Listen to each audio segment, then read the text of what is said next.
playCurry drains off-balanced 3 to beat the buzzer 0-7 with time winding down in the third quarter. Steph Curry puts up a three-point shot and drills it as the buzzer sounds. 0-7 October 31, 2017 Los Angeles. After spending the better part of the season's first 2 weeks in an extended slumber, the Golden State Warriors woke with a vengeance on Monday night with a 141,113 blowout of the Clippers at Staples Center. The win was the Warriors' 11th consecutive over the Clippers. Diagnosing the Warriors' early season ills hasn't been difficult. The toe-prank defense is more statistically efficient than last year's title squad, but the defense, 26th in the league, has been a dispassionate slow dance.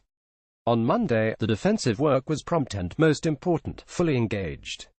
The performance wasn't the sort of masterpiece that last year's second-ranked defense turned in consistently, but the Warriors' clean, crisp switcheth and returned to the perimeter. When the Clippers moved into dribble handoffs, they found a defender meeting them on the other side of the action. When Austin Rivers beat his man off the bounce, a Warriors' weak side helper moved baseline to snuff out the drive. When Stephen Curry found himself on Blake Griffin, a second defender zipped over. The transition D saved the occasional lapse. Losing a shooter in the corner was responsive to the Clippers' early pushes. The pyrotechnics on the other end were as familiar as they were prolific.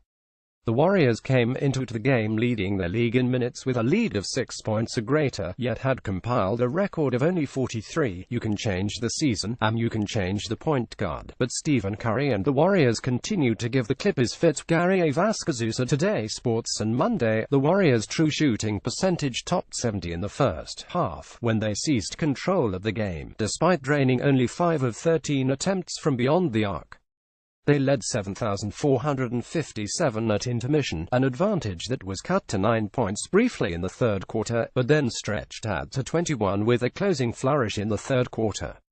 Among the multiple exploits, a tic-tac-toe play with a brilliant lob from Draymond Green, punctuated by JaVale McGee scraping the Staples Center roof from the throwdown, and a buzzer-beating 3 from Curry. Curry's long-standing mastery of the Clippers continued, displayed most brutally in the third quarter, when he unloaded for 15 points, including a quartet of bombs from beyond the arc. Kevin Durant and Green assembled efficient evenings, with 19 and 16 points respectively, as well as a bundle of rebounds and assists. Los Angeles native and second-rounder made good. Jordan Bell put together a fun 5-minute stretch of individual exploits just before halftime: a nifty interior dish to Draymond, dish for a dunk, a silky jumper from the left side and steal leading to a fast break, then another stint late when he thrilled onlookers with a putback jam. Nick Young pulls up from three-point land and misses, but Jordan Bell flies to the rim for a monster, only-handed putback dunk.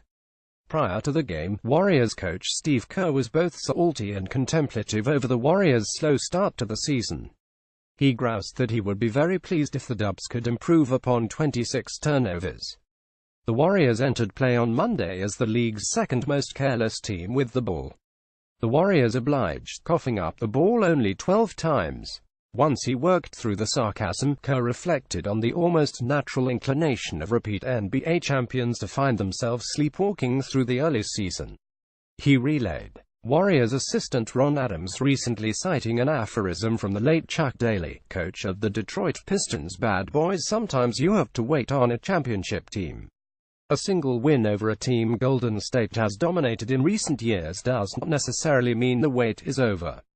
But if Monday night was a pulse check for the Warriors, there were strong signs of consciousness.